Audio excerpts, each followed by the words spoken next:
Sang gadis tergelincir dan jatuh ke kolam. Dan menyadari di dalam kolam, ternyata ada Putri Duyung. Setelah Xiao Mei ditolong, dia memberitahu sahabatnya si Xiao Li. Di dalam kolam ada ikan yang sangat besar. Xiao Mei ada trauma akan laut yang dalam. Xiao Li merasa dia saking ketakutan sehingga muncul halusinasi.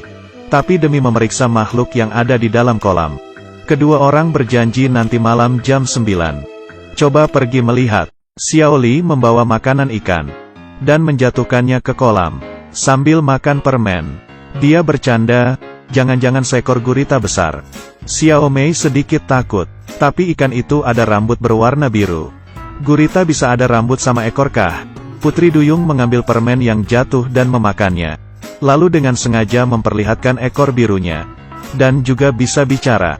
Xiao Mei dan Xiao Li pun kaget. Kemudian, Putri Duyung berenang ke depan mereka. Mereka berdua ketakutan dan berteriak. Xiao Li kaget. Ternyata kau bisa bicara bahasa Inggris.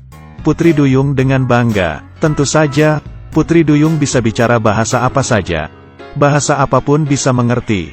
Xiao Li menghela nafas. Aku belajar bahasa Spanyol.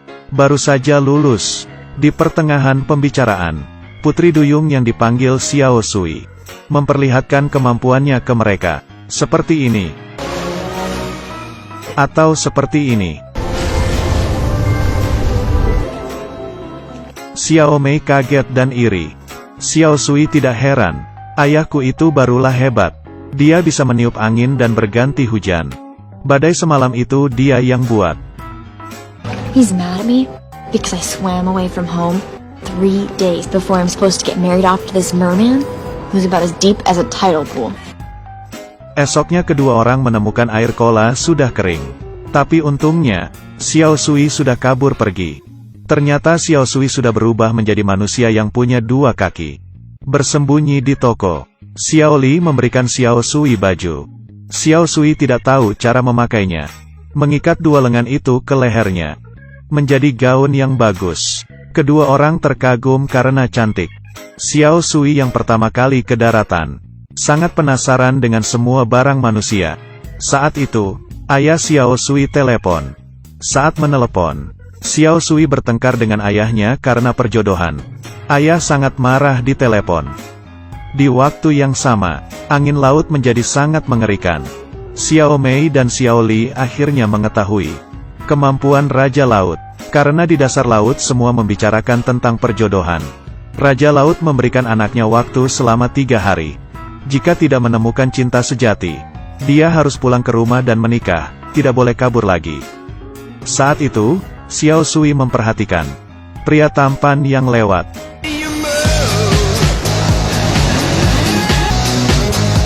Dia langsung mengumumkan, pria tampan ini adalah cinta sejatinya. Xiao Sui tanpa basa-basi langsung menghampiri pria itu. Do you love me? Jawaban si pria membuat Xiao Sui terluka. No, but I think you're hot. You're really hot. Xiao Sui menyadari, dia memiliki kekuatan super untuk membantu orang mewujudkan keinginan mereka.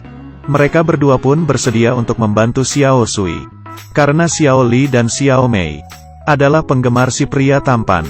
Hobi, tempat tinggal dan informasi apa saja tentang si pria.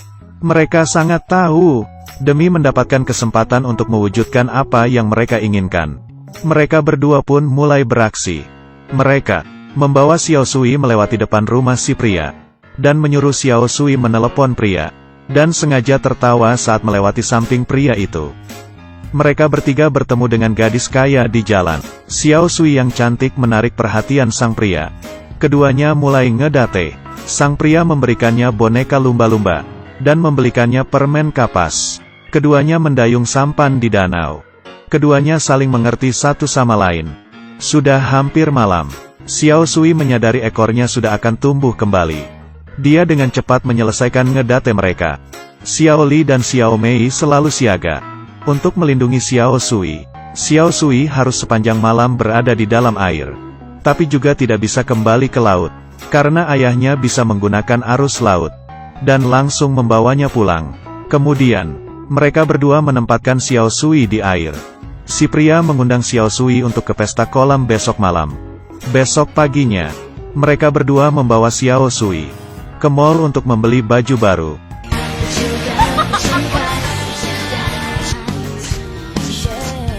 Saat Xiao Sui mengenakan gaun yang indah, menantikan pesta di malam hari, dia mengetahui si pria itu tertarik dengan yang lain, dan mengundang gadis kaya. Xiao Sui sakit hati, bersiap untuk kembali ke rumahnya.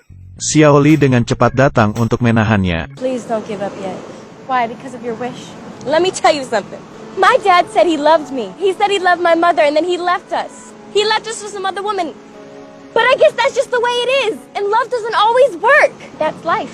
But when you find love, I guess it's really beautiful. Xiao Sui mandi busa sambil makan snack, ingin menghilangkan rasa sakit hatinya. Xiao Mei membawa pulang si pria. Dia memberikan Xiao Sui kesempatan untuk ngedate. Ternyata gadis kaya itu membohonginya. Demi bisa ngedate sang pria, membohongi si pria kalau Xiao Sui sudah punya pacar. Pesta pun dimulai. Xiao Sui berdandan dan menemui si pria. Cantik yang sempurna, dengan gaunnya yang indah, juga rambutnya yang dikeriting. Cantik hingga tidak bisa berkata apa-apa lagi. Gak salah lagi, benar-benar putri duyung. Sang pria kaget hingga mengeluarkan air liur. Dengan cepat, matahari sudah mau terbenam. Xiao Sui hanya bisa melewati malamnya di air. Gadis kaya itu mengikuti mereka dari belakang, dan mengetahui rahasia bahwa Xiao Sui itu ternyata putri duyung. Dia mempunyai ide yang jahat. Gadis kaya itu mematahkan tangga, dan memberitahu ayahnya yang bekerja menyiarkan ramalan cuaca di TV, untuk datang menyiarkan langsung dari tempat kejadian. Tapi dia tidak tahu, putri duyung Xiao Sui dari awal sudah ditolong oleh seorang paman. Di depan kamera, gadis kaya itu mempermalukan ayahnya. Sang ayah marah dan mengambil kembali mobilnya. Hari terakhirnya pun tiba. Xiao Sui menanyakan ke pria apa dia mencintainya. Si pria menjawab dia bukan cinta tapi suka. Xiao Sui pun semakin sedih dan merasa di dunia tidak ada cinta sejati. Tiba-tiba gadis kaya itu muncul, dan mendorong Xiao Sui ke dalam air. Xiao Sui berada di arus laut yang deras, dan berubah kembali menjadi putri duyung. Respon pertama kalinya pria bukannya takut, tapi mencari cara untuk menolong Xiao Sui. Ini harusnya cinta sejati lah ya. Just stay calm! Don't fight the current, I'll be right there! He still chooses her over me? She's a fish! Xiao Sui pun terbawa arus laut. Xiao Mei yang trauma akan laut, langsung melompat ke air bersama Xiao Li untuk menolong Xiao Sui. Raja Laut terharu dengan tindakan mereka. Setelah hujan langit mulai cerah, Xiao Sui tidak perlu pulang untuk menikah, dan mendapatkan hak atas kebebasan menikah dan cinta. Sang pria menghampirinya dengan papan selancarnya. Dia sangat terkejut senang dengan wujud putri duyung Xiao Sui. Pria itu pun jatuh cinta kepada Xiao Sui. Sure how to ask a mermaid out, but I'd like to see you again. Tapi Xiao Sui harus kembali ke rumah untuk membersihkan laut bersama ayahnya. Karena itu adalah tugas mereka. Xiao Sui harus melewati beberapa waktu baru bisa keluar. Would you mind waiting a little while? Terakhir, sang pria dan Xiao Sui berjanji untuk bertemu di Fiji. Di Hidup dan Mati.